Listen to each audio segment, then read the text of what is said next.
राहुल 16 साल का एक जिज्ञासु और बहादुर लड़का था। उसे रोमांच, रहस्य और पुरानी जगहों को खंगालने का बहुत शौक था। वो पढ़ाई में भी तेज था और गांव के बुजुर्ग अक्सर कहते, राहुल में एक अजीब सी हिम्मत है जो हर किसी में नहीं होती। राहुल अपने दादा दादी के साथ पहाड़ी गांव में रहता था। गांव के ठीक बाहर एक पुरानी जर्जर हवेली थी, कालेसर हवेली। लोग कहते थे कि वहां अजीब आवाजें आती हैं। रात होते ही अंदर हल्की रोशनी चमकती है और कई बार हवा के साथ कोई धीमी फुसफुसाहट भी सुनाई देती है। गांव के लोग उस हवेली को भूत बंगला कहते और वहां जाना तो दूर, उसे देखना भी पसंद नहीं करते थे। लेकिन राहुल के अंदर बचपन से ही सवाल जागता था, क्या सच में वहां कोई भूत है या सिर्फ अफवाहें हैं? रहस्य की शुरुआत एक शाम राहुल अपने दोस्त सुमित के साथ खेतों की तरफ गया। लौटते समय उसे हवेली की टूटी दीवार के पास एक चमकीली धातु जैसी चीज पड़ी दिखी। वह झुककर उठाता है। वह एक पुरानी चाबी थी। चाबी पर अजीब सी नक्काशी बनी हुई थी और उस पर 19K लिखा था। सुमित डरकर बोला, राहुल इसे यही छोड़ दे, ये हवेली की होगी, इससे दूर रहना सही। लेकिन राहुल का मन उसी चाबी में अटक गया। उसे लगा कि इस चाबी में उस हवेली के रहस्य का जवाब छिपा है। रात को वह देर तक उसी चाबी को घूरता रहा। आखिर उसने तय किया, कल वह हवेली जाकर देखेगा कि यह चाबी किस दरवाजे को खोलती है। 2 हवेली में कदम। अगली शाम सूरज डूबते ही राहुल अकेले हवेली की ओर निकल पड़ा। रास्ता सुनसान था। हवेली की टूटी खिड़कियों से हवा सरसर आकर अजीब सी ध्वनि निकाल रही थी। हवेली की दीवारों पर बेलें उगी थी और दरवाजे पर जंग लगा ताला लटक रहा था। राहुल ने जेब से चाबी निकाली और ताले में लगाई। चाबी सहजता से घूम गई, ताला खुल गया।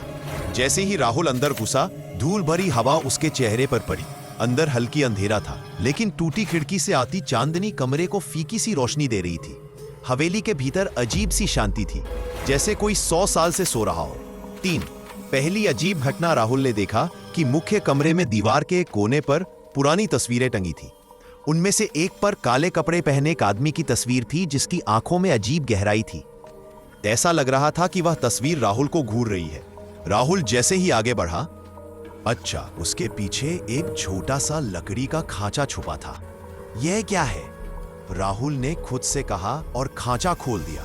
अंदर एक पुरानी नोटबुक थी। नोटबुक के पहले ही पन्ने पर लिखा था, अगर कोई यह पढ़ रहा है तो सावधान रहे, कालेसर हवेली में एक अधूरी कहानी छिपी है। राहुल का दिल जोर से धड़कने लगा, पर उसने नोटबुक उठाई और पढ़ना शुरू किया। हवेली के मालिक का रहस्य। नोटबुक 1900 के दशक की थी। इसे हवेली के मालिक केशव कालेसर ने लिखा था। उसमें लिखा था कि हवेली में रात को एक अजीब परछाई दिखाई देती थी।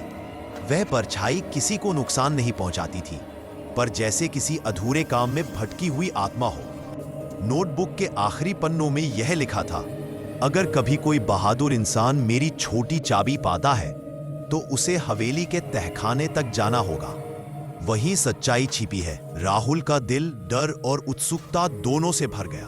उसे लगा कि अब पीछे हटना गलत होगा। वह तहखाना ढूंढने निकल पड़ा। तहखाने की दहलीज। हवेली के पिछले हिस्से में एक लकड़ी की फर्श थी, जिसमें हल्की दरारें थी। राहुल ने ध्यान से देखा, वहां एक छोटा सा छुपा दरवाजा था। जैसे ही उसने उसे धक्का, उसके पीछे एक छोटा सा लकड़ी का खांचा छुपा था। यह क्या है? राहुल ने खुद से कहा और खांचा खोल दिया। अंदर एक पुरानी नोटबुक थी। नोटबुक के पहले ही पन्ने पर लिखा था, अगर कोई यह पढ़ रहा है तो सावधान रहे, कालेसर हवेली में एक अधूरी कहानी छिपी है। राहुल का दिल जोर से धड़कने लगा, पर उसने नोटबुक उठाई और पढ़ना शुरू किया। हवेली के मालिक का रहस्य। नोटबुक 1900 के दशक की थी। इसे हवेली के मालिक केशव कालेसर ने लिखा था। उसमें लिखा था कि हवेली में रात को एक अजीब परछाई दिखाई देती थी। वह परछाई किसी को नुकसान नहीं पहुंचाती थी, पर जैसे किसी अधूरे काम में भटकी हुई आत्मा हो। नोटबुक के आखिरी पन्नों में यह लिखा था, अगर कभी कोई बहादुर इंसान मेरी छोटी चाबी पाता है तो उसे हवेली के तहखाने तक जाना होगा, वहीं सच्चाई छिपी है। राहुल का दिल डर और उत्सुकता दोनों से भर गया। उसे लगा कि अब पीछे हटना गलत होगा। वह तहखाना ढूंढने निकल पड़ा। तहखाने की दहलीज। हवेली के पिछले हिस्से में एक लकड़ी की फर्श थी, जिसमें हल्की दरारें थी। राहुल ने ध्यान से देखा, वहां एक छोटा सा छुपा दरवाजा था।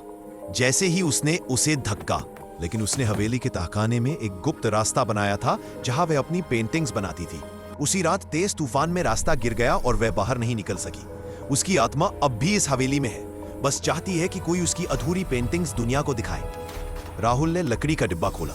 उसमें खूबसूरत और अधूरी पेंटिंग्स थी, एक लड़की, सूरज ढलता हुआ और पहाड़ी रास्ते। जैसे ही राहुल ने पेंटिंग्स हाथों में ली, वह परछाई हल्की सी चमकी और धीरे धीरे गायब हो गई, जैसे उसे शांति मिल गई हो। हवेली का अंत और एक नई शुरुआत। राहुल पेंटिंग्स लेकर बाहर आया। हवेली जैसे आज पहली बार शांत थी, बिना अजीब आवाजों, बिना फुसफुसाहटों के। अगले दिन राहुल ने गांव वालों को सब बताया। पहले तो किसी को विश्वास नहीं हुआ, लेकिन जब राहुल ने पेंटिंग्स दिखाई, सबकी आंखें नम हो गई। गांव के बुजुर्ग बोले, राहुल, तूने इस हवेली की दशकों पुरानी बंधी हुई आत्मा को मुक्त कर दिया। अब यह जगह डर की नहीं, यादों की है। हवेली की मरम्मत करवाई गई और आर्या की पेंटिंग्स गांव की छोटी लाइब्रेरी में प्रदर्शित की गई।